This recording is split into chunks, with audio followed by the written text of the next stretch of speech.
Olá, boa tarde. Luxo para a lendária estilista Coco Chanel é uma necessidade que começa quando a necessidade termina.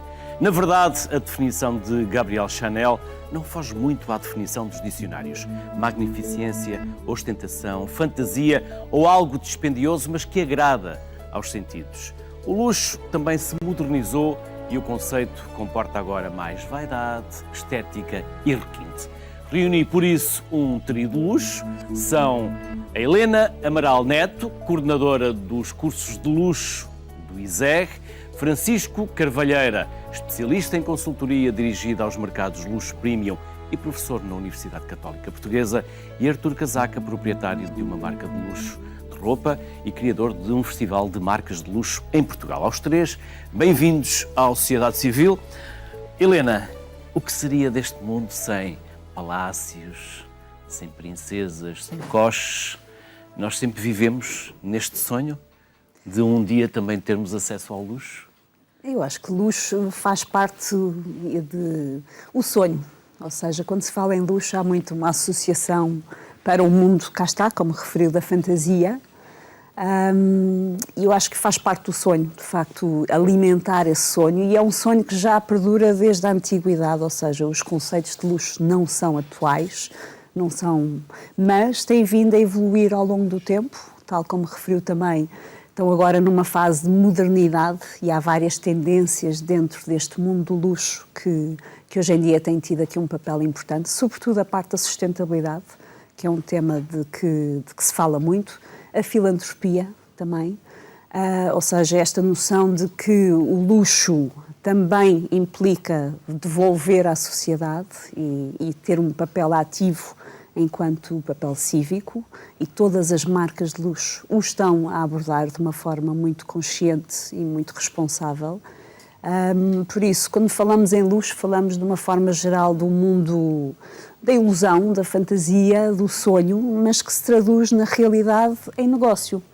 E eu acho que há aqui um bocadinho uma diferença, e que importa se calhar esclarecer nesta fase, é que fala-se em luxo neste conceito de sonho e se calhar de forma de estar na vida, de palácios, princesas, como disse, mas o luxo que, enfim, onde eu opero e onde penso que aqui os nossos restantes convidados também, é ligado ao negócio do luxo. E a diferença aqui é que são marcas, são serviços, são produtos que dialogam com os conceitos de bases do luxo, mas que não deixam de ser negócios e com todas as exigências, sobretudo em termos de financeiras e em termos económicas, que têm que ser conjugadas, e daí que a gestão das marcas de luxo é de facto aqui um equilíbrio difícil, é um equilíbrio exigente, e por isso é que nós no ISEG desenvolvemos aqui vários projetos de formação dedicados a esses temas e que têm tido aqui uma aceitação muito grande já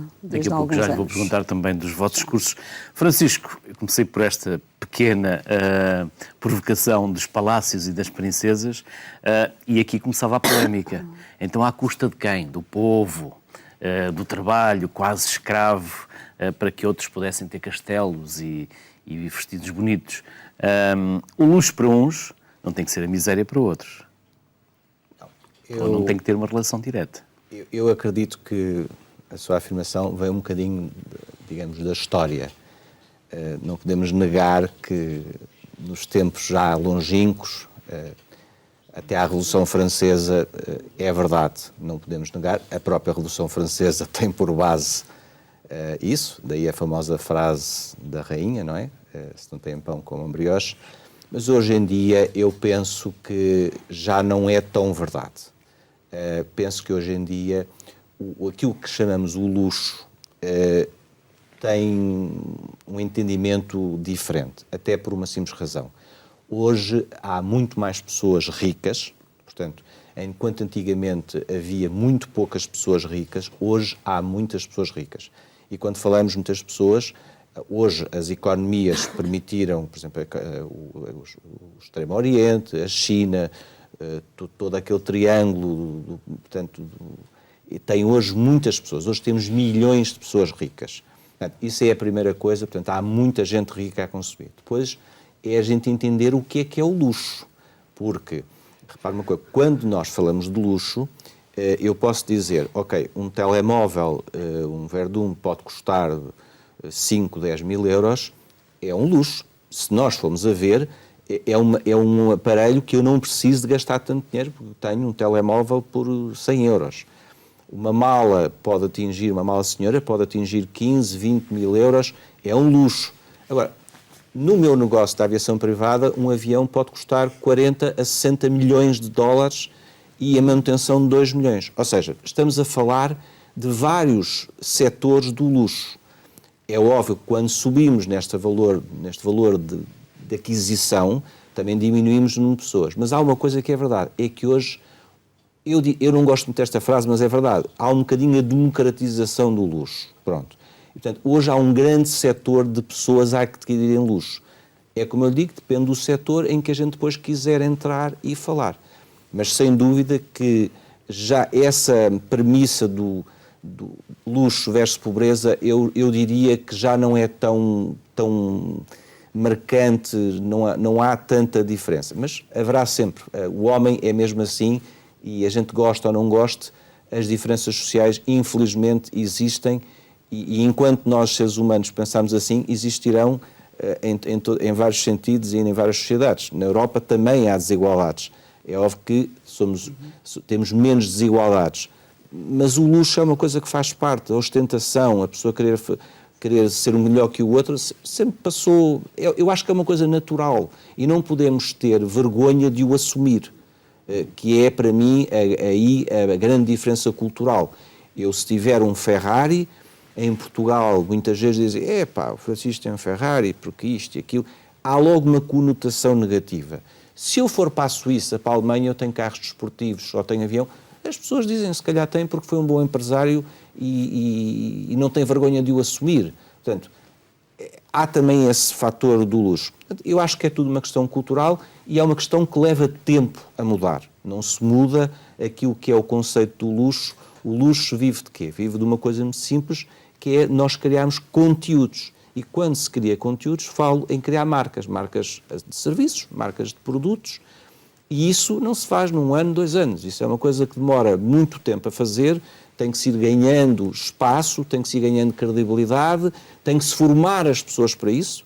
Eu, por exemplo, Portugal tem excelentes serviços, tem produtos fantásticos, mas ainda não somos um país que, digamos, podemos ter um ícone de luxo. Temos que investir muito na formação, as universidades têm que formar, os empresários têm que mudar as suas mentalidades. Não se pode ter lojas de luxo a vender produtos de luxo e pagar salários mínimos. Portanto, tem que haver uma mudança de mentalidades, tanto no empresário, tanto no consumidor, tanto na pessoa que depois, no dia-a-dia, fornece esses serviços. O exemplo, por exemplo, o Algarve. Vive 4, 5 meses, agora um bocadinho melhor com esta... digamos, quer-se fazer, mas depois não tem pessoas formadas. Portanto, o luxo é uma coisa que existe e existirá. Depois há pequenas alterações. Hoje as pessoas procuram muita experiência, mas também procuram experiência, também podemos fornecer experiências de luxo. Já vamos às experiências, àquilo que as pessoas procuram. Artur, o Francisco pôs, digamos assim, o dedo na ferida. É uma questão cultural. Durante muito tempo, pobrezinhos, mas honrados. Convém que continuemos honrados, mas a história dos pobrezinhos já tem muito que se lhe diga, apesar de continuar a existir muita pobreza em Portugal. Sente que houve aqui uma evolução dos portugueses por um certo gosto mais requintado? Eu penso que o luxo em Portugal, aliás, nós somos lusitanos, e lusitano, a palavra latim é lux, luz. Pronto, eu sou mais novo com estes dois seus convidados. Faço parte de uma geração que está neste momento a reinventar o luxo. Por exemplo, o diretor criativo da Louis Vuitton neste momento é um skater. Eu com 8 anos ando de skate, já tive uma revista portuguesa de skate também.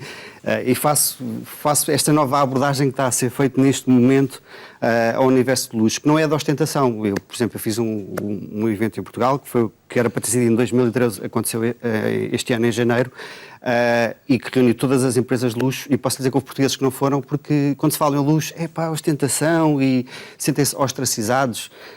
E acho que a minha geração, esta gente mais nova, queremos um bocadinho alterar aqui um bocadinho isto. O que é que nós queremos? Nós queremos que as pessoas deixem de ir comprar às cadeias de fast fashion em que a roupa é feita no Bangladesh ou no México, estamos a explorar as pessoas. Eu parto do pressuposto que uma pessoa compra uma peça minha, tem que pagar mais. Porquê? Porque estamos a pagar portanto, a pessoa que está a criar a peça na fábrica, o criador, a criatividade, a fábrica, o técnico, que não explora as pessoas, uma fábrica tem preocupações sociais, e ambientais. Portugal, neste momento, é uma grande vantagem, além da inovação, e somos ótimos artesãos, e eu sou bastante inspirado pela nossa história, que vem desde a epopeia marítima, em que...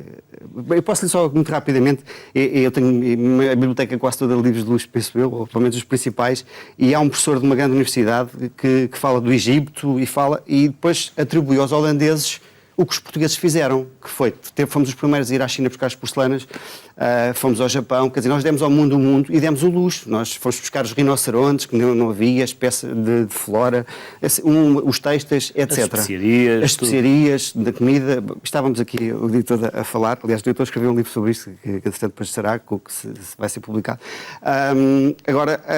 Portanto, eu sou inspirado por todo este luxo português, que não tem nada a ver com ostentação. É mais requinte. É mais a estética e os valores também. E acho que esta geração nova está a comprar cada vez mais luxo, porque é isto, porque também estão mais preocupados também com tratar bem as pessoas e tudo mais que falamos aqui. Helena, Francisco e Artur, vamos para além daquela pequeníssima apresentação que eu fiz vossa no início do programa, gostávamos de saber um bocadinho mais sobre vocês. Helena, o que é que nos pode contar de si? Mas não queremos saber tudo, pelo menos o essencial. Se calhar mais focado neste... Como é que foi o seu percurso profissional? De onde e como é que foi este seu percurso e esta sua aproximação a este tema e este mercado? O meu percurso profissional, curiosamente, começou num segmento muito premium, que foi na banca de investimento em Londres, num banco americano, que era, na altura, o Chase Manhattan. Comecei como financeira pura, numa sala de mercados, num ambiente, cá está, muito exigente, por isso daí a associação também aos conceitos associados ao mercado premium e ao mercado de luxo. Lidava com muitos milhões no dia-a-dia, isso fazia parte das minhas funções. Foi uma aprendizagem extraordinária em termos de rigor, de método, disciplina e de foco no negócio, que eu acho que de facto, os americanos e a escola americana, no sentido de negócio, é única no mundo e é uma das razões pela qual são a economia mais desenvolvida e onde, de facto, há a maior criação de riqueza, no sentido geral, e de riqueza depois também em termos do número de milionários que o Francisco também referia. Por isso, porquê? E isto tem tudo a ver com uma noção de risco e com uma noção de gestão do risco. Por isso, esta componente, e começou aqui esta parte do meu percurso profissional, enquanto financeira na banca de investimento, depois vim para Portugal para um banco também. Finanças em Londres, certo? Isto depois de tirar, se calhar um bocadinho atrás, licenciada em Economia na Universidade Católica, aqui em Lisboa.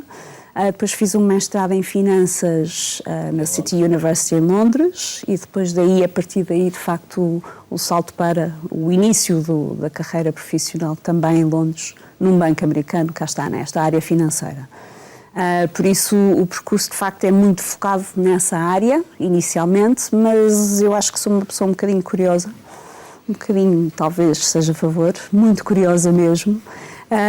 Quando vim para Portugal, vim também para um banco de investimento que estava numa fase de arranque muito interessante, o Banco de Investimento Global, onde tive alguns anos. Depois, entretanto, saltei para a carreira académica e entrei no ISEG, por isso já há alguns anos atrás, para começar um doutoramento, cá está, numa área de gestão. Esse doutoramento, entretanto, foi feito de uma forma assim, mais lenta do que seria o normal, porque comecei a desenvolver um projeto empresarial próprio com uma marca de produtos reciclados, ou seja, uma marca de acessórios com materiais reciclados, que foi claramente um projeto à frente do tempo, em termos de inovação e, sobretudo, em termos da sustentabilidade. Cá está, que é um tema que eu defendo já há muitos anos, tanto que criei uma marca específica para pegar em materiais que de outra forma seriam lixo e transformá-las, de facto, em luxo. Ou seja, no fundo há aqui um processo de transformação, que foi uma experiência notável também. E cá está, uma vertente de empreendedorismo que eu acho que só se aprende fazendo. E aprende-se fazendo com as lições do dia-a-dia, como é que se faz, como é que se define, como é que se contrata, e a parte fundamental, de facto, são as pessoas.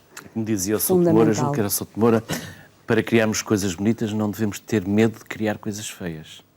Eu acho que isso se aplica de uma forma geral em relação à atitude. Cá está, mais uma vez, a atitude perante o risco.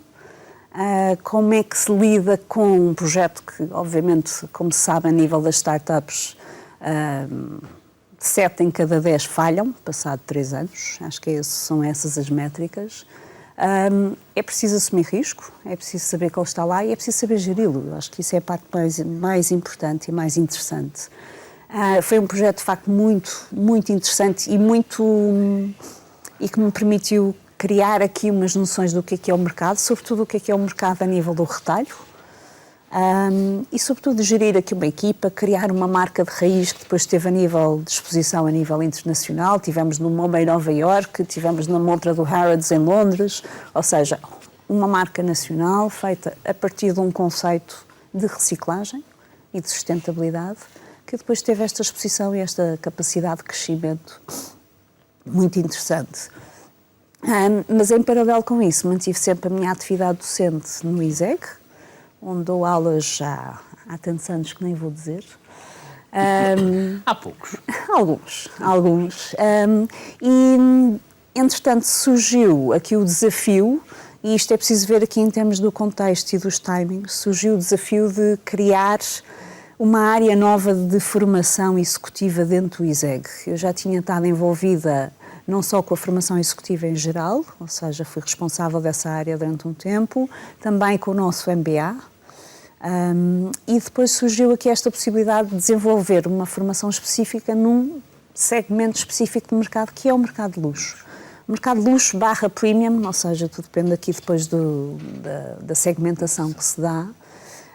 E isto é preciso ver o contexto. Mais uma vez, foi um projeto de risco, ou com risco, porque estávamos em 2012. Em 2012 estávamos com uma intervenção em plena troika, onde a palavra luxo era de facto tabu. Falar em tudo o que não fosse a necessidade mínima era uma afronta. E daí que, e eu acredito mais uma vez com este histórico de é preciso de facto entrar quando o momento é do contra. É investir. Ou seja, é investir no momento da crise, e foi claramente isso que foi feito também. Foi investir no momento de crise. E o que é que isso faz? Faz com que os projetos iniciais sejam muitíssimo mais difíceis em termos de arranque, mas cá está, é preciso fazer esse investimento, e esse investimento foi feito já desde 2012, e criámos esta área de formação específica dentro do ISEG, focada em criar mais valor, formar as equipas que trabalham no setor do luxo, e atenção que o setor do luxo é transversal em termos de setores de atividade, ou seja, temos desde o setor automóvel, os Ferraris que vimos há pouco, temos o setor imobiliário, que é fundamental, sobretudo nesta altura, temos o setor do turismo, temos a perfumaria, a joalharia, a cosmética, a moda, o têxtil, o calçado, ou seja, é transversal em termos de setores. Aquilo que estamos a falar é posicionamento em termos de mercado. E o Francisco é licenciado em Gestão. Sim, sou licenciado em Gestão. Tive a felicidade de entrar para o grupo Banco Comercial Português logo no seu início. Fui colocado nas unidades do Private Banking e Private Assurance. E, como a gente sabe, o Banco Comercial Português foi inovador, principalmente naquilo que era a atenção que dava ao cliente, etc. Ainda hoje são as minhas bases, devo muito à formação e à forma de trabalhar que tive no banco. Ainda hoje tenho um carinho muito grande pelo Banco Comercial Português, mas sem dúvida que foi algo que ficou, foi uma semente que foi crescendo. Depois de quase 10 anos no grupo, resolvi trabalhar... Mas isso foi na altura em que só havia homens. Eu vou-lhe contar uma coisa muito engraçada. Eu estava aqui, provoque, não provoque. Não, provoque, mas provoque. eu vou-lhe provocar. responder com cheque-mate à primeira. Eu Este entrei... foi um avanço com o cavalo. Não, eu vou fazer cheque-mate à primeira. A minha equipa era só mulheres. Foi Com esta precursor. eu faço cheque-mate à primeira. Escapou. Eu era uma raridade, Eu nessa altura... Realmente era mesmo uma raridade. Era, uma raridade. mas eu não quero... Não, mas é Também não verdade. quis desviar a conversa, foi Havia só mais homens, uma havia pequena mais homens provocação. que mulheres, é verdade. Eu, por acaso, tive a sorte, quando se formou uma primeira equipa de serviço ao cliente, que se chamava o Escape, na brincadeira, porque eram as iniciais, eu só tinha mulheres, de maneira que era um caso à parte, um caso raro dentro do grupo, na altura dentro do Ocidental Seguros. Mas depois desse tempo todo fui para trabalhar na Alcatel, mas, portanto, a experiência do Banco Comercial Português foi importantíssima porque era um projeto novo, era dinâmico, era diferente e eu gosto muito da relação com o cliente. E acabei por ir 3 anos trabalhar na Alcatel, passei para uma multinacional. Telemóveis. Exatamente, eu estive na parte empresarial. Quando começaram os telemóveis? Eu vou dizer uma coisa. Aqueles tijolos que Exatamente. andávamos com uma pega, exatamente. assim mesmo um tijolo. Eu posso dizer que eram os grandes, aqueles amarelos e azuis, os Isis, os mimos. Estamos ali a falar em 86, 87. Eu tinha uma vantagem quando acabava a bateria, servia de uma arma de arremesso, portanto não tinha problema nenhum. Mas realmente eu tive a felicidade de estar nos projetos certos, nos timings certos, que também é muito importante para a nossa carreira. Se estamos num projeto que está decrescente ou a morrer, não tem interesse. Na Alcatel realmente apanhei o boom das telecomunicações, foi uma experiência, acima de tudo, do que é mundo, a parte multinacional. E depois... o meu pai é piloto, a minha paixão sempre foram os aviões, todos os meus amigos sabem disso, e houve uma oportunidade de entrar na altura para a NetJets, de onde realmente foi um mundo, portanto eu já vinha do private, também tinha skills para isso, e realmente entrei num mundo na altura certa. Portanto, o mundo estava a crescer, a economia mundial estava a crescer de uma forma completamente louca, e realmente, eu costumo dizer isto, eu não vendia aviões, os clientes compravam-nos aviões. Era uma loucura, toda a gente tinha aviões, toda a gente recorria à aviação privada e realmente foi uma experiência fantástica. Aí tive a oportunidade, a NetJets investia muito na área da formação e realmente tínhamos formação dada por mestres de Harvard, da Harvard Business School. Talvez das formações mais importantes que eu tive na minha vida, uma coisa que eu chamavam o High Negotiation Skills, porque quando estamos perante um presidente de um banco, pessoas muito ricas, o tempo que elas têm para nos dar é muito pouco e, portanto, nós temos que ter a arte de saber estar à frente dessa pessoa, colocar o nosso produto, passar a nossa mensagem, muitas vezes sem papéis e em 15, 20 minutos. Eu tive situações em que a pessoa em questão dizia-me, dou-lhe 20 minutos e cancelava tudo porque... a conversa tornou-se interessantíssima e acabámos por ir almoçar, ele acabou-me por mostrar a coleção... Isso era um luxo. Isso era um luxo. Esses 20 minutos eram um luxo. Era um luxo. O segredo está em trabalhar a informação toda antes de sair a uma reunião. E daí a minha paixão por tudo o que é o cliente. E quando eu digo o que é o cliente, o serviço, as reclamações, a gestão de expectativas, o client service, tudo isso. Na aviação privada, depois evoluí, fui trabalhar para uma empresa que trabalha também na aviação privada, evoluí para aquilo que se chama, entretanto entrou a crise e nós temos que ser espertos e quando aquela onda está a cair, tem que passar para a onda que vem a seguir. Pronto. E felizmente havia mercado a crescer, o mercado daquilo que se chama nos jatos privados do long range, portanto os aviões que fazem grandes distâncias, era um mercado... Porque essa crise trouxe uma coisa que as pessoas não têm noção. Havia pessoas ricas que deixaram de ser ricas, perderam a sua fortuna, na totalidade, e, portanto, deixaram de ter acesso a isto. Mas, entretanto, havia mundos que estavam a crescer. Portanto, o Médio Oriente crescia, mas, sobretudo, a África e o Extremo Oriente, a China, cresciam desmensuradamente. E, portanto, eram mercados a explorar, e virei-me um bocadinho na área dos serviços especiais. Felizmente, correu-nos bastante bem. E a minha paixão sempre nisso foi o cliente. Entretanto, a Universidade Católica lançou a primeira edição do curso para Marketing e Serviços dos Produtos de Luxo. Eu inscrevi-me, fui o primeiro aluno a ser admitido, porque a paixão era grande, e depois do primeiro aluno a Católica convidou-me a ficar lá como, portanto, a ministrar as aulas naquela área que eu sou especialista, e o que tenho feito até hoje, e o meu trabalho, todo o meu curso profissional é trabalhar com empresas naquilo que é o cliente. Porquê, Luís? Por uma simples razão. O que eu noto, e isto é geral, eu sou defensor da linha americana, acho que os marketings e as vendas não podem estar dissociados. E muitas vezes eu noto que os diretores de marketing, principalmente os americanos, ninguém vai para diretor de marketing sem passar nas vendas, para perceber. Pronto. Eu conheço grandes diretores de marketing na Europa que não fazem a mínima ideia do que é o ponto de venda. Pronto.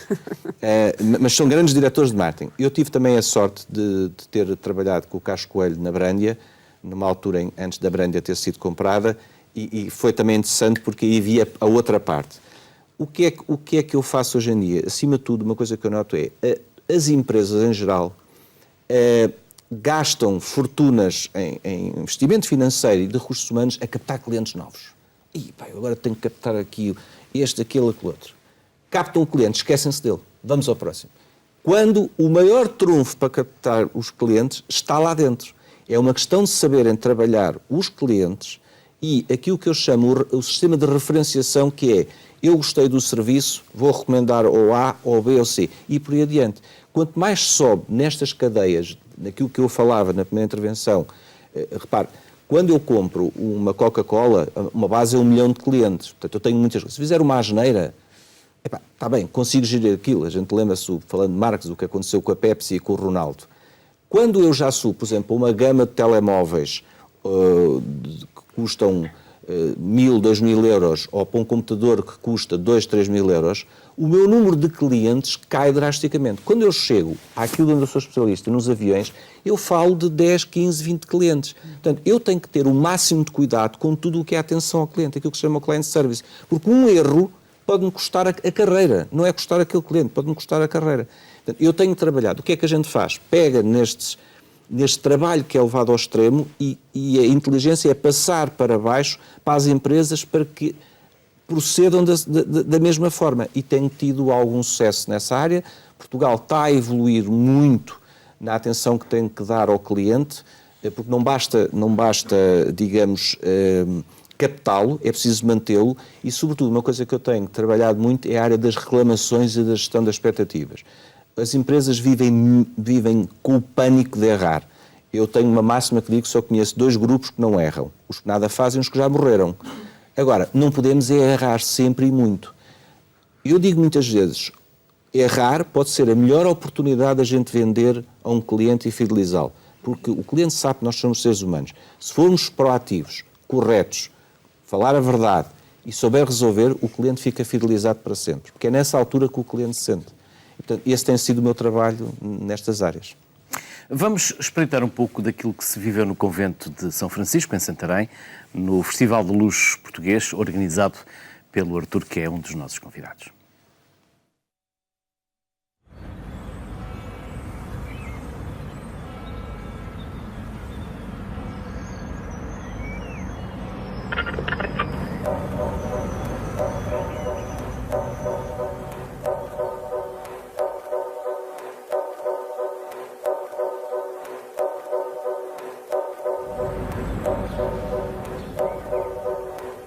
Irem ao site oficial, portanto,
Artur, este foi o primeiro do género em Portugal? Isto estava projetado para 2013, depois entrou a crise. Isto para dizer que o luxo não é uma coisa recente, como já tinha tido a oportunidade de dizer anteriormente, é uma coisa ancestral para Portugal. Poderemos falar da época da epopeia marítima, mas também já com alguns historiadores... Já nessa altura vinham as riquezas nas caravelas para pagar a dívida à Inglaterra. Passavam só por aqui, mas levavam a riqueza para a Inglaterra. E os Médicis também foram os grandes... Sim, algumas ficavam por cá também, é verdade. Exatamente. Portanto, o luxo em Portugal é uma coisa muito antiga. E quando se fala antiga, por exemplo, podemos ver a pedra, a nossa pedra portuguesa, que neste momento reveste lojas como a e uma série de marcas. Nós temos pedra, mármore? Não só o mármore, mas também outras qualidades de pedra. Por exemplo, eu sou escalabitano e ao pé de Santarém Alcanedo, que é uma zona que tem montes de empresas de exploração de pedra, e há ali pedra que está aí para palácios, para grandes lojas de luxo. Portanto, ou seja, a pedra já cá estava muito antes de nós e centenas de anos que estava cá. E não é só isso, também temos muita história no têxtil, na pele, na orivesaria, que já se falou aqui, como a Helena há pouco falou, é uma coisa transversal. Portanto, falar de luxo é de falar de uma série de coisas, e Portugal tem neste momento duas coisas que eu acho que... Há uma que acho que ninguém falou, é que é assim, para os mais novos, o nosso clima, para os millennials, acho que temos aqui uma grande capacidade de Portugal se projetar para o futuro. Esse é um dos pontos. E o segundo ponto é que, ao nível de luxo, que está a crescer cada vez mais, Portugal também pode ser muito importante, porque nós somos artesãos, não sei se já viu alguma senhora... um artesão a trabalhar português, ao contrário de um chinês, que eu acho que é muito rápido. O português é minucioso. É muito, é assim, eu o primeiro contacto que tive com o têxtil, o meu pai foi uma das primeiras empresas em Portugal a fazer piscinas, mas a fazer coisas altamente requintadas, e tinha um cliente que trabalhava com uma grande marca italiana, porque eu não vou estar aqui a dizer... quero fazer publicidade, é porque é português. Não, mas pode falar. Era Armani, pronto. Não temos tabus. É o que é, e é o primeiro fato que eu comprei, e foi feito nesta fábrica. E eu, quando entrei lá e vi uma senhora ao fim de semana a trabalhar, vi ela fazer, fiquei altamente impressionado com aquilo. E sempre tive um sonho de criar uma marca, e antes porque assim, neste momento Portugal, a marca número 1 de luxo, a Balenciaga, que é mais cool, digamos, é feita em Portugal. A número 3 é feita em Portugal. Aliás, no ranking das 10 marcas mais bem vistas no mundo, 5 são feitas em Portugal. E portanto, eu comecei este projeto desta marca com o intuito também de contribuir para a exportação portuguesa. Posso dizer que a primeira peça que fizemos da marca, que chama-se Global Monarchy, foi logo vendida em espaço de uma hora que nós apresentámos, foi vendida para Montreal, e neste momento só não estou a vender para a África porque não consigo, as transportadoras, nenhuma delas quer entregar em África, mas felizmente temos estado a exportar para vários países, porque o têxtil português é bom, dura, até tem uma grande qualidade. E pronto, depois é todo este fator humano. As pessoas, quando compram um português, sabem que os empregados são bem tratados, sabem que as peças... Hoje há muita preocupação com a poluição também, não é? Porque uma das maiores indústrias poluidoras é o têxtil. E quando se compra luxo, uma peça de luxo dura muito mais do que as outras, porque há aqui laboratórios para ver a qualidade das peças, porque assim, estamos a falar, por exemplo, uma t-shirt de 700 euros, uma suéte de 1000 euros, depois é daqui para cima, com vestidos a um preço. Mas porquê é que é caro? É caro porque a matéria-prima é muito boa, de alta qualidade. Tem muita qualidade, não é só paga-se o design, paga-se a fantasia ao sonho também, mas o produto tem mesmo de ser caro, não pode ser barato, porque também custa dinheiro também. Portanto, isto foi a parte da... Por isso é que se diz que por vezes o barato sai caro. Exatamente. Por vezes, não quer dizer que saia sempre. Sim, exatamente. Em relação ao festival, isto era um projeto que já existia desde 2013, antes da marca, porque havia um mobiliário, temos uma série de empresas. Aliás, todas as áreas que ali estão, que foram vistas neste vídeo, a orivesaria, a chapelaria também em São João da Madeira, temos empresas a fornecer, a FEPSA está a trabalhar para a Chanel e para uma série de marcas também. Ou seja, Portugal neste momento, ao lado da Itália, é um dos melhores fornecedores no mundo. Aliás, já estamos, tem algumas áreas até a ir à frente da Itália também. Este festival foi a primeira edição, reuniu uns 10 setores. Na próxima edição, que será em 2019, eu neste momento estou a ser contactado por várias câmaras. Poderá ser onde?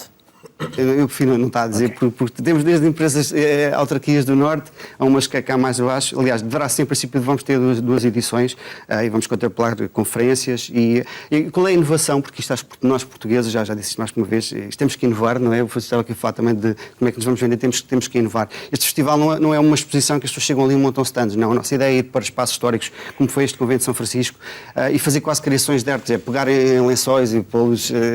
Nós ocupamos ali. É arte. É é pôr as peças num contexto de arte e que em cada edição as pessoas sejam surpreendidas e tem que ser uma coisa sensorial, é o que comem, é o que cheiram, porque temos empresas também nessa área, portanto é juntar estas áreas. Dizia Francisco, as pessoas querem experiências. As pessoas querem experiências, querem sem dúvida. sentir Exatamente. algo que nos absorva os outros sentidos, não apenas a visão. Isso é luxo. Os olhos também. compram, nós sabemos, mas depois também é preciso tocar, cheirar, sentir. Isso é luxo. Diga, Francisco. Tu tocou aqui num ponto que voltando um bocadinho àquilo que eu disse, que é, ele fala uma coisa muito interessante, que é várias marcas internacionais, não portuguesas, mas que são produzidas cá. Portanto, nós temos que dar o salto de produzir cá e as marcas serem portuguesas. Porque isto que ele diz aqui é o princípio de algo. É, já fazemos bem, mas a marca, por exemplo... Mas falta-nos o marketing, não é? Falta-nos o reconhecimento. Falta-nos... Há bocadinho falava aqui no Carlos Coelho. Carlos Coelho esteve aqui há tempos e ele dizia isto: se nos achamos tão caros, porque nos vendemos tão barato? Eu estou de acordo com ele. É isso, não é? Eu estou de acordo com ele. Completamente de acordo. Mas repara uma coisa, isto que o Artur está a contar, eu acho que é o primeiro passo. Ou seja, já temos o reconhecimento de que fazemos bem. E não tenho dúvidas. Repara, a TAP tem uma das melhores operações. Quando eu vejo pessoas falarem mal da TAP, fico chateado. Mas nós temos esta tendência de dizer sempre Falar mal daquilo que é nosso, não é? Mas isso, ó Luís, é a primeira coisa que, se queremos ter marcas de luxo, temos que acabar com ela. Temos que ser positivos. E isto que o Artur está a dizer é a base. Nós temos aqui a semente para podermos ser um país de luxo. Depois temos que mudar muitas coisas. A justiça tem que mudar, temos que convencer as pessoas lá fora que somos também um país que trabalha como deve ser. Que há tempos um grande empresário americano dizia: como é que eu vou investir no teu país se depois, se não me pagarem, a tua justiça não obriga a que essa pessoa me pague? Ora, aí é que está. É? Aí é que está. Há uma série de coisas... Credibilidade que nós também temos que conquistar aos olhos desses mesmos investidores, mudando as coisas cá dentro. Sobretudo, o Artur fala aqui numa coisa que é muito importante. Sobretudo, eu acho que é preciso haver duas coisas. É preciso haver coragem política para assumir que temos capacidade para fazer. É preciso formação, porque sem formação não vamos lá. E é preciso que os empresários percebam que têm que pagar às pessoas. Não pode haver digamos, um esmagamento que existe hoje em dia. Porque o Artur tocava numa coisa que é uma área que eu conheço bastante bem, que é, nós estamos agora a atrair muitas pessoas que vêm para cá, anda toda a gente louca, mas atenção, nós vimos para cá porque o grande boom das pessoas que vêm para cá são alicerçados nas companhias de low cost. Não se esqueçam disso. E que se estas companhias retiram o tapete, nós vamos ter um problema económico muito grave. Agora, o que é que acontece aqui? Nós temos uma coisa que o Artur disse e que eu acho que é importante. Nós temos um país que tem uma coisa que é muito importante, mas é preciso que a gente saiba preservar. É a segurança, sol, agora temos tido uns dias um bocadinho menos bons, mas temos. O sol e a segurança são muito importantes. E são tudo coisas endógenas. Exatamente. Elas já cá existiam, como dizia há pouco o Artur, não é? Mas depois falta... Só que agora são percepcionadas. Pronto, mas depois falta o seguinte, as pessoas que vêm para cá É preciso têm gastar dinheiro e querem investir cá, querem serviços de qualidade. E é aí de onde ainda falha muito, é porque uma pessoa que está disposta a pagar por isso, nós entramos naquilo que eu chamo o mundo da irracionalidade. Quem paga fortunas por um serviço não quer saber de cá de desculpas. Por isso é que é irracional. E eu digo isto muitas vezes aos meus alunos. Quando estamos no mundo da irracionalidade e as coisas correm mal, não esperem depois reações racionais. E enquanto nós não conseguimos perceber isto, os empresários não conseguem perceber isso, e houver toda uma máquina que mude, e isto que ele tem feito é importantíssimo, sim, o que as universidades têm feito, tentar formar, por isso é que nós temos tido os cursos cheios, é o passo. Agora, são coisas que não chegam só por si próprias, não chegam ao que a Helena faz, o que eu faço do meu papel, o que eu faço. É preciso que haja vontade e coragem e que não tenham vergonha, porque enquanto Francisco, tivermos esta vergonha... Francisco, mas Vamos... eu acho que, sim, se diga, me permite, acho que temos feito, enquanto país, enquanto destino, Muita que eu coisa. sou grande defensora de Portugal, é claramente um destino de luxo, e destino de luxo a vários níveis. Destino de investimento, e o destino de investimento passa não só pelos dois principais setores que são os motores da economia nacional, que são claramente o imobiliário e o turismo. Eles funcionam em conjunto. E a grande aposta que tem sido feita desde os últimos anos, cá está, desde o final da crise, e sobretudo nos últimos 2, 3 anos, tem sido uma aposta na qualidade No setor imobiliário é bastante evidente, ou seja, vivemos hoje em dia aqui em estaleiro, sobretudo em Lisboa, no Porto.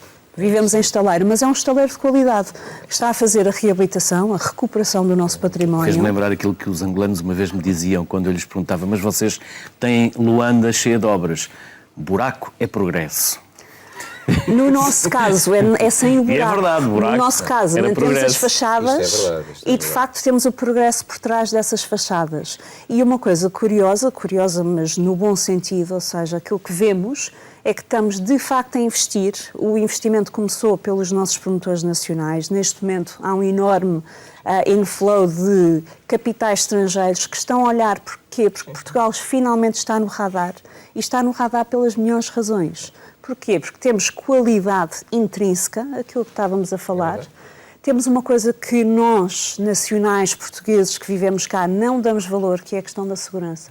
A questão da segurança é provavelmente a nossa... Só lhe damos valor quando não a temos. Enfim. Por isso é que o turista nos dá agora este valor acrescentado, porque Não é só a noutros nível mercados, do turismo, Luís, não é só no turismo. No norte da África, como... Não é só a nível do turismo, é de nível uma de forma investidores geral, também, claro. a nível de investimento. E o investimento, estávamos a falar a nível também de começa pela setores justiça, imobiliário, como dizia o claro, Francisco. tem essa parte, o imobiliário e o turismo. Agora, o que é que acontece? O imobiliário precisa do turismo, o turismo precisa do imobiliário. Porquê? Porque sem hotéis, que são uma componente imobiliária, o imobiliário precisa da rentabilização também através do turismo, no sentido não só do alojamento tradicional da hotelaria, mas também das alternativas novas que aparecem, cá está, através destes novos formatos, o alojamento local, todo este mundo do Airbnb, desta desmaterialização dos negócios, ou seja, passa a ser uma intermediação pura, e Portugal está, de facto, a fazer um trajeto, deu um enorme salto desde há 3, 4, 5 anos, e de facto é preciso dar o mérito a quem contribuiu e ativamente, que são todos os profissionais nestas áreas que contribuíram e continuam a trabalhar ativamente para pôr Portugal no mapa. Coisa que, a nível do turismo, tivemos um ano recorde o ano passado, com mais de 20 milhões de turistas a conhecerem o país. E o que é que acontece? Chegam cá, gostam, apaixonam-se, cá está, pela luz de Lisboa, pela segurança de poder passear nas cidades sem o menor problema, pelo nosso lado hospitaleiro, que é um dos enormes fatores de luxo, hoje em dia, em termos de turismo, pela autenticidade da nossa oferta, ou seja, conhecer os bairros históricos, conhecer o país de norte a sul, temos uma oferta inacreditável em termos de qualidade. Eu digo que temos claramente as características de uma oferta de luxo, claramente. Agora, temos as condições de base intrínsecas, e estou completamente de acordo, temos que acrescentar a componente do serviço para estar ao nível da oferta que já existe em termos de produto, temos que acrescentar o serviço e esse acrescento em termos de serviço passa claramente pela formação e é uma formação que tem que ser contínua, ou seja, o grau de exigência de um cliente de luxo é claramente que exige tudo e está habituado a isso e nós temos essas condições e eu acho que devemos claramente apostar aí. Por isso, a nível do turismo, uma das vertentes interessantes que também está visível é que os novos hotéis, são cerca de 160 novos hotéis que estão previstos só em Lisboa nos próximos anos, a maioria deles são 4 e 5 estrelas e muitos deles são unidades pequenas, os chamados boutique hotéis. Porquê? Porque a nossa oferta, e isto de uma forma estratégica, Portugal, enquanto destino de luxo, tem duas hipóteses. Nós somos um país pequeno, não temos uma capacidade de recepção, quer a nível do turismo, quer a nível do imobiliário, quer a nível de calçado, quer a nível de moda, seja em que setor for, nós somos pequenos demais para competirmos no volume. Por isso, aquilo que temos que fazer é claramente, deixe-me só acabar, o que temos que fazer é claramente apostar a nível de valor, a nível de qualidade, a nível de valor. E esta noção de valor incorpora, cá está, as noções de preço. O preço é uma das vertentes do valor. Agora, o valor tem que ter todas as outras peças para criar estas marcas e esta oferta, não só produto como serviço de luxo. Francisco. Eu por acaso, Rapidamente, Francisco, temos um Skype já há bastante tempo em espera. Então, se me permitem, até pegando aqui no que a Helena disse, do calçado, materiais de alta qualidade, uma execução detalhada e atenção aos pormenores, assim podemos descrever os sapatos com a assinatura de um português que se lançou no mercado de luxo em Nova Iorque. Eu trabalhava na construção civil, era um quadro que foi crescendo e tive uma carreira importante nessa área, fiz uma área internacional. No entanto, infelizmente, a construção civil em Portugal colapsou, basicamente. É isto que aconteceu. E eu, ao fim de muitos anos, com 47 anos, fiquei desempregado. Tudo o que eu tinha, de repente, ficou desvalorizado. Eu caí basicamente a zero. Sem emprego e perto dos 50 anos, Paulo Delgado, engenheiro civil, decidiu fazer um MBA executivo. Avaliou o que de melhor se faz em Portugal e que é reconhecido fora do país. Depressa percebeu que o futuro poderia passar pelos sapatos. Mas a primeira experiência foi apenas isso mesmo, uma experiência. Foi trabalhar durante um ano para Nova Iorque como comissionista a vender sapatos, mas ficou sem as comissões. Não vendi um sapato. Regressou a Portugal e criou a marca própria, sapatos de luxo feitos às medidas dos pés dos clientes. Ok, agora só lhe peço para colocar o peso do pé à frente para que os ossos fiquem corretos. Mas não só. Faz uma entrevista sobre a saúde dos pés de quem vai calçar, adaptando sempre a forma e os materiais, exigências que se pagam. Nós temos sapatos que vendemos ali a rondar os 1.000 euros, não é? E temos outros que foram aos 3.000 e mais. E, como título de exemplo, eu tenho um cliente americano, neste momento, acho que já lhe vendemos 20 e tal sapatos. Em apenas 2 anos, vende em 3 lojas de Nova Iorque e é por lá que passa a estratégia de crescimento do negócio. Por cá, a lista de clientes cresce também todos os meses. Este tenho a certeza que vai ser adaptado para o sapato direito para o meu pé direito e o sapato esquerdo para o meu pé esquerdo. As peles são alemãs, as solas também. Esta sola é das melhores do mundo, vem da Alemanha, demora 9 meses a ser curtida e, portanto, nós não abdicamos de ter os melhores materiais. Os melhores materiais e a melhor produção, todos os sapatos da marca são feitos numa fábrica de Oliveira das Mães. Paulo Delgado mora agora em Nova Iorque, assume que depois do desemprego vive o tão apregoado sonho americano. Será que 2 objetos simples como um bloco e um lápis podem ser considerados objetos de luxo? Podem, quando a produção é artesanal, 100% portuguesa, com atenção ao detalhe e acabamentos de primeira. É o que acontece na Fine & Candy, uma marca portuense. Vamos ao encontro do Horácio Miranda agora por Skype. Olá, Horácio. Olá, Luís. Bom dia. Bom dia. Obrigado também por ter esperado, porque já está também há algum tempo a acompanhar-nos nesta conversa. Horácio, o que é que nos pode dizer mais dessa marca e em que sítio do Porto é que vocês estão? Ora bem, Luís, nós estamos no Porto, estamos na Rua de Tanger, muito perto de Serralves. Enfim, a Fine & Candy é uma marca 100% portuguesa, que nasceu em 2009 e que produz o chamado estacionário de luxo, produtos de papelaria de luxo, nomeadamente cadernos, agendas, e temos também depois os nossos lápis, que têm também um timbre que cada vez mais é reconhecido em todo o mundo. Enfim, é uma empresa que trabalha um mercado de luxo, uma empresa que trabalha um mercado de um luxo acessível, como nós costumamos dizer, tendo em conta que, enfim, o mercado é complexo e por isso mesmo nós tivemos que sair um pouco também do mercado nacional e abrir portas e entrar um bocadinho em todo o mundo. É um pouco isso que a Fine & Candy neste momento está a fazer, que é um processo complexo de tentar chegar um bocadinho a todo o mundo e levar um bocadinho o que melhor se faz cá em Portugal. Estes vossos produtos, em que é que marcam a diferença concretamente? Artesanais, diferenciação, exclusividade? Qual é o vosso, digamos assim, segredo, se é que lhe podemos chamar segredo? O nosso segredo, acima de tudo, tem muito a ver com o próprio humor com que fazemos os produtos.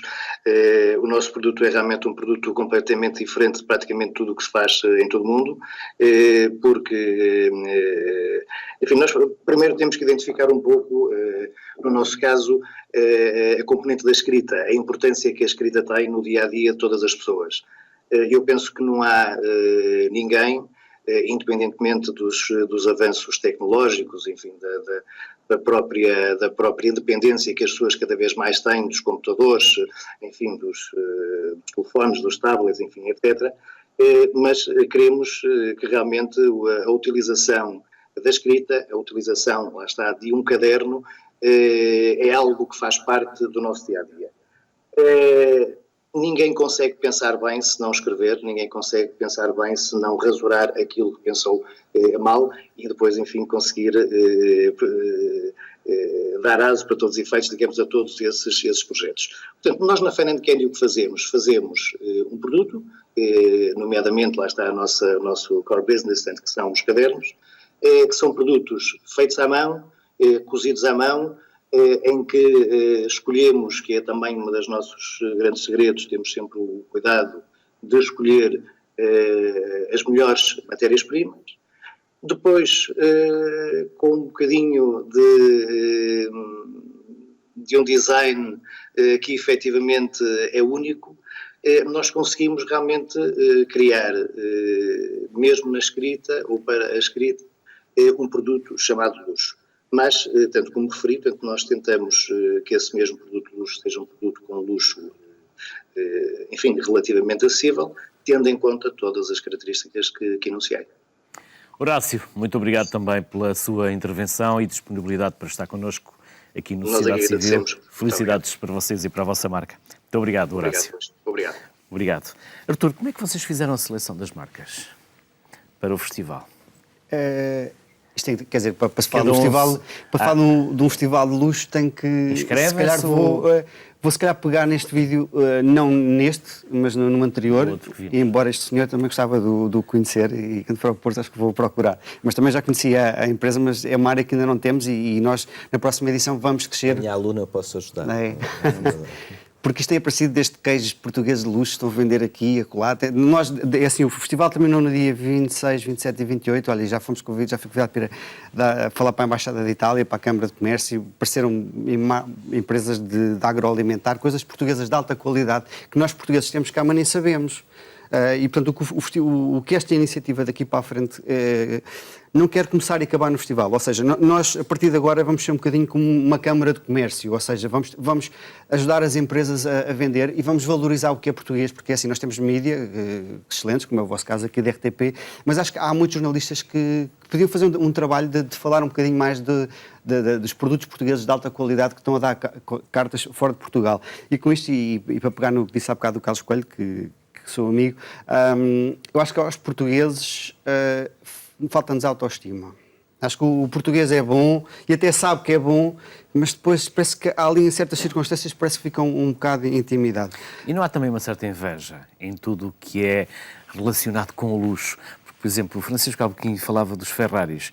Eu não tenho, mas gostava. Mas se eu tiver um Ferrari, provavelmente vão olhar para mim não como é que ele conseguiu ter um Ferrari, mas onde é que ele andou a roubar para ter aquele Ferrari. Infelizmente é o estigma. Não é? Cria-se aqui um bocadinho logo um estigma, em vez de aprender com os bons, é logo uma desconfiança e um estigma sobre o que faz com que, se calhar, se eu tiver esse Ferrari, eu deixo na garagem até com algum receio da forma como vou ser olhado.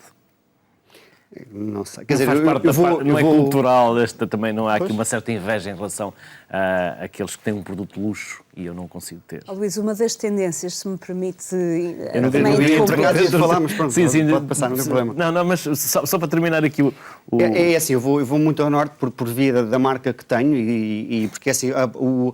O centro do luxo de Portugal, apesar de haver um mármore que o Luís falou no Alentejo, aliás, isto é muito giro, porque assim, eu neste momento, há aqui uma coisa muito curiosa, eu consigo olhar para Portugal de norte a sul e consigo dizer, olha, isto é luxo português, é feito aqui, isto é ali, lá, eu já consigo fazer um mapa de Portugal do que é há, mas pronto, falando de grandes carros, a gente sabe que eles estão no norte de Portugal, ainda há bocado devíamos... eu acho que não há... tinha o maior número de Ferraris por quilómetro quadrado. Eu fiz uma vez uma reportagem sobre isso. Diga, eu não vejo que haja ali muita... A mesma forma das pessoas que têm, algumas que têm isto ou têm grandes quadros, eu não me sinto... eu sou mais do que tu, não. É usufruir. Quer dizer, eu sou aqui como o Francisco, eu também não me sentiria bem a andar quando Portugal é um país com tanta desigualdade. Há pessoas que ainda não estão bem, há muito trabalho a fazer para a gente igualar aos outros países, etc. Mas em relação a isso, lá está, eu não fico chocado. Eu autoestima, basta ver o que o nosso querido Presidente fez anteontem com os jogadores. Não lhes exigiu nada. O que ele foi uma mensagem fantástica ao coração. Mas vocês são os melhores do mundo. Mas vocês... Está lá. A autoestima, está lá. portanto, aliás, tem sido o que o Presidente tem feito, não é? Quer dizer, e isto é verdade, a autoestima é muito importante e aquilo que a Helena falava, a mania que somos pequenos. Nós não somos nada pequenos. Luís, deixa-me só dizer uma nota muito breve, falando também sobre luxo, e estava aqui a falar. Portugal já teve as maiores coleções de arte. Quando se fala de luxo, também tem que se falar de arte. Por exemplo, o quadro de arte mais caro de sempre foi o quadro Jesus Mundo e qualquer coisa do género, que era do dono do Palácio de Monserrate. Era um quadro que teve em Portugal e foi vendido por 50 libras. E foi o quadro mais caro de sempre. Teve em Portugal e foi vendido por 50 libras para a família. Portanto, aqui dá para ver um bocado a autoestima. Ou seja, os portugueses, ao longo da história, desfizeram-se de coisas de alto valor. Lá está, nós não temos autoestima, nós damos tanto aos outros que não sabemos... É preciso saber valorizar. Temos que saber nos vender e valorizar. Eu acho que nós, enquanto país e enquanto povo, temos uma enorme necessidade de valorizar aquilo que nós temos de uma forma intrínseca. Para nos vendermos mais caro, temos que pagar melhores salários e temos que melhorar os nossos serviços. Mas no luxo não se paga mal, atenção, porque tem que haver especialização. Mas depois também tem que haver mercado para comprar e não apenas para exportar. Mas olha, eu posso também dizer temos que gerar esse mercado que é Portugal e por isso as pessoas também precisam de ganhar mais. A Balenciaga, que eu lhe falava há bocado, que é a marca número 1 neste momento, esgotou, deixa-me só muito rapidamente, que esgotou, ali você vai à Fashion Clinic na Avenida Liberdade, a loja da Paula Amorim, a Balenciaga chegou lá e pelo menos uma das primeiras coleções feitas em Portugal e esgotou. Eu posso dizer que a fábrica trata bem os empregados e tem que tratar porque como a Helena há bocado dizia, isto tem cada vez mais valor, tem que haver mais especialização. Isto temos que querer especialização, temos que formar, e aqui a importância das universidades que estamos aqui a falar, e tem que se pagar obviamente bem às pessoas, porque é as Zaras e estas grandes marcas é que são conhecidas, como todos nós sabemos, por pagar a Primark, por exemplo, eu não sei como é que consegue fazer uma t-shirt àquele preço. Por exemplo, eu posso dizer que uma peça da minha marca que é mais cara do que uma t-shirt na Zara, mas assim de fábrica, o preço que eu pago, mas pronto... Só a saída da fábrica, eu não estou a falar do design, estou a falar só a saída da fábrica, é muito mais cara do que duas na Zara, pronto. Helena? Não, estava só a fazer aqui um contraponto também em relação a uma das tendências. Isto a propósito da ostentação e dos carros desportivos. Em Portugal, de facto, 2017 foi um ano recorde em termos de vendas de carros desportivos, de vendas de imobiliário de luxo, de vendas de dormidas em hotéis 5 estrelas. Acabou a crise. Vamos todos comprar. Os níveis... acesso ao crédito mais facilitado. Não é só pelo crédito. O que é que acontece? Acontece que há mais dinheiro disponível, claramente. Porquê? Porque a economia, de facto, está aqui a recuperar. E depois é preciso ver que, se calhar, o acumulado património que estava antes alocado a outras funções passou a ser disponibilizado também para o consumo. E, além do consumo, o investimento. E o investimento aqui é a peça crítica para termos aqui sustentabilidade. Eu acho que isso é a parte fundamental, é não estarmos aqui todos nesta euforia de que está tudo a correr bem agora. Mas é preciso preparar o caminho e por isso é que eu acredito que o nosso caminho é, de facto, posicionar em termos de topo a nível da qualidade e não da quantidade. Ou seja, é um posicionamento do país de uma forma estratégica na oferta que tem, mais uma vez, em todos os setores. Porquê? Porque agora estamos bem, mas daqui a... Quer dizer, isto são ciclos económicos, todos eles vão e vêm e passam, e temos que preparar o futuro. E preparar o futuro passa exatamente por posicionarmos o país, posicionarmos a nossa oferta, quer seja produto, quer seja serviço, cá está, a um nível de qualidade que é isso que vai durar. Porquê? Porque as próprias tendências de mercado dizem e mostram que há cada vez mais, como o Francisco dizia, há cada vez mais dinheiro no mundo, há cada vez mais capacidade de compra e há cada vez mais capacidade de transporte. E o transporte vem essencialmente do transporte aéreo. O que é que acontece? Há mais turismo, há mais mobilidade. Aquilo que nos interessa, e isso vimos o ano passado também cá em Portugal, As vendas, por exemplo, na Avenida Liberdade, que são vendas, no fundo, das marcas de luxo, subiram acima dos 20%. É um acréscimo muito significativo e vem sobretudo, e foi sobretudo no último trimestre, porque tivemos aqui um movimento do turismo, ou seja, é o turista que vem a Lisboa, vem conhecer a cidade, vem conhecer o país, aproveita, faz as suas compras, ou seja, isto são claramente formas de acrescentar valor para o país. Porquê? Porque é isso que gera emprego, é isso que gera receitas fiscais, é isso que gera investimento nas infraestruturas e em todos os serviços que são acrescentados aqui. Eu acho que temos um minuto. Já esgotamos o nosso tempo. Há uma oportunidade fantástica de Portugal se mostrar que quer ou não quer dar a volta. Nós temos um diamante em bruto que se chama Comporta. A Comporta é, neste momento, apetecível por grandes grupos financeiros de investidores que querem pôr aquilo. Pergunto, não basta erguer hotéis, moradias de luxo. A Comporta não tem capacidade de serviços de luxo de pessoas. Portanto, eu acho que é a altura ideal da gente mostrar que quer fazer as coisas. Vamos ter que deslocar pessoas para lá, vamos ter que lhes dar formação. Matar os mosquitos. Isso temos que acabar com os arrozeiros. Mas é uma verdade. Eu acho que a Comporta poderá ser o melhor exemplo que nós temos como portugueses, capacidade, fizemos com umas expos, com isto e com aquilo. De fazermos as coisas, porque nós temos essa capacidade. Mas está a dar um exemplo, Francisco. Não, temos mas é um vários exemplo de norte a sul do sim, país, mas este em termos de desenvolvimento. Este da Comporta pode ser muito emblemático. Exatamente. É emblemático, mas é isso sem dúvida. Mas se for bem feito e se correr bem, vamos passar para o patamar seguinte. E isto vive-se muito de exemplos, não é? Isto é como tudo. A gente, quando fala de marcas, por exemplo, em Itália, eu lembro os italianos, Ferrari. Eu recordei-me agora que há 2 anos organizei, em nome da RTP, o evento do Eurovision Sports no Douro. Meti lá 400 pessoas e não tinha onde as alojar. Pois. De 10 nacionalidades, 10 televisões estatais da Europa.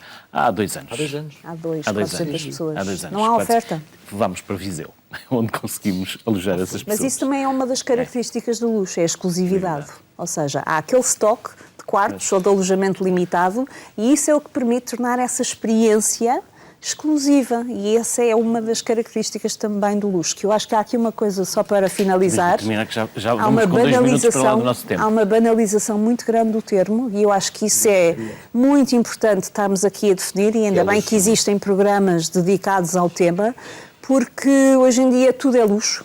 Tudo é o apartamento de luxo, tudo é o calçado de luxo, tudo marketing, tudo que é para poder mas fazer sem crescer as o valor. características de marketing. base, sem as características de base que de facto transformam e que permitem dar esse nome a esse produto ou a esse serviço. Por isso era só para acrescentar aqui, acho que para construir uma marca de luxo, para finalizar, é preciso investir, investir, investir. Helena, Francisco e Artur, passaram 60 minutos. Aliás, 63 minutos, porque já estamos com 3 minutos a mais, o que é um luxo. Obrigado pela disponibilidade e obrigado pela vossa simpatia. Muito obrigado. Estes 60 minutos de partilha foram um luxo, mas nunca se esqueça que para gastar, primeiro tem que trabalhar e poupar. Fique bem. Boa tarde.